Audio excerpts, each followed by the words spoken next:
ഒരിക്കൽ ഒരു പ്രൊഫസർ ഒരു ഗ്ലാസ് പാത്രം, കല്ലുകൾ, ഉരുളൻ കല്ലുകൾ, മണൽ എന്നിവയുമായി ക്ലാസ് മുറിയിൽ പ്രവേശിച്ചു.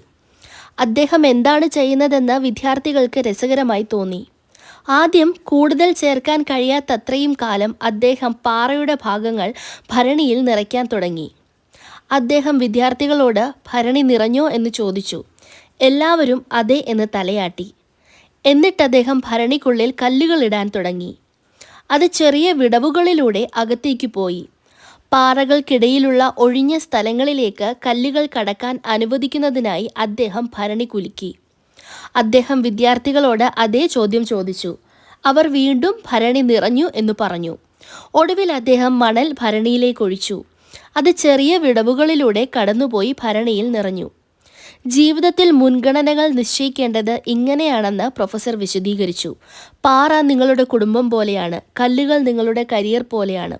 അതേസമയം മണൽ ജീവിതത്തിലെ ഏറ്റവും കുറഞ്ഞ മുൻഗണനകളും അനാവശ്യമായ വഴക്കുകളും അഹങ്കാരങ്ങളുമാണ്.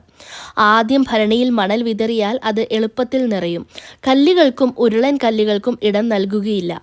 ജീവിതത്തിലെ അനാവശ്യ വശങ്ങളിൽ നിന്നുള്ള സമയവും പരിശ്രമവും പാഴാക്കുന്നതിന് പകരം ജീവിതത്തിലെ നിങ്ങളുടെ മുൻഗണനകൾ തിരിച്ചറിയുകയും അത് നിറവേറ്റുന്നതിനായി പ്രവർത്തിക്കാൻ ഒരു നല്ല തന്ത്രം വികസിപ്പിക്കുകയും വേണം.